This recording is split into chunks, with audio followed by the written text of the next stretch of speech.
আসসালামু আলাইকুম মুসলিম মিল্লাত। আজকে আমি আপনাদের মাঝে মহানবীর যুগে একটি বিস্ময়কর লোকের ইসলাম কবুলের ঘটনা আলোচনা করব। আমরা জানি ইসলাম ধর্ম শান্তির ধর্ম। এই ধর্মকে প্রতিষ্ঠিত করার জন্য কত নবী রাসূল সাহাবী একরামগণ শহীদ হয়েছেন। আমাদের নবী ও এই ধর্ম প্রচার করার জন্য কাফিরদের কাছে কত লাঞ্ছিত হয়েছেন, তবুও তিনি থেমে থাকেনি, তিনি ছুটে বেরিয়েছেন। তিনি এই ধর্মকে প্রতিষ্ঠিত করার জন্য যুদ্ধ ঘোষণা করেছিলেন। এরকমই এক যুদ্ধের সম্মুখীন হয় হযরত আলী রাদিয়াল্লাহু আনহু। যুদ্ধের এক ময়দানে মুসলমানদের সাথে কাফিরদের ভীষণ যুদ্ধ চলছে। হযরত আলী রাদিয়াল্লাহু আনহু বিপুল বলশালী শত্রুর সাথে যুদ্ধে মত্ত রয়েছেন। বহুক্ষণ যুদ্ধ চলার পর তাকে কাবু করে ভূপাতিত করলেন এবং তাকে আঘাত হানার জন্য তাঁর তরবারি ঊর্ধ্বে উত্তোলন করলেন। কিন্তু আঘাত হানার আগেই ভূপাতিত শত্রুটি তাঁর চেহারা মুবারকে থুথু নিক্ষেপ করল। ক্রোধে হযরত আলীর চেহারা রক্তবর্ণ হয়ে উঠল।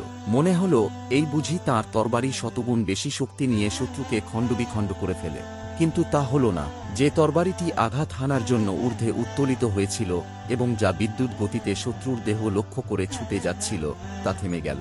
শুধু থেমে গেল নয়, ধীরে ধীরে তা নিচে নেমে এলো। পানি যেমন আগুনকে শীতল করে দেয়, তেমনিভাবে আলীর ক্রোধে লাল হয়ে যাওয়া মুখমণ্ডলও শান্ত হয়ে পড়ল। হযরত আলীর এই আচরণে শত্রুটি বিস্ময় বিমূঢ়। যে তরবারি এসে তার দেহকে খণ্ডবিখণ্ড করে ফেলার কথা, তা আবার কোষবদ্ধ হল কোন কারণে? বিস্ময়ের ঘোরে শত্রুর মুখ থেকে কিছুক্ষণ কথা সরল না। এমন ঘটনা সে দেখেওনি, শোনেওনি কোন দিন।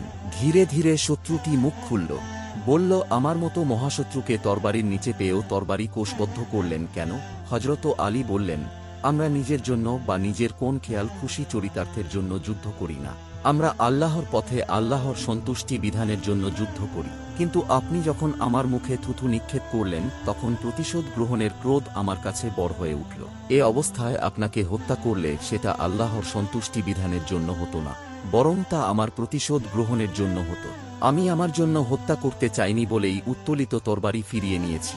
ব্যক্তিস্বার্থ এসে আমাকে জিহাদের পুণ্য থেকে বঞ্চিত করুক, তা আমি চাই না।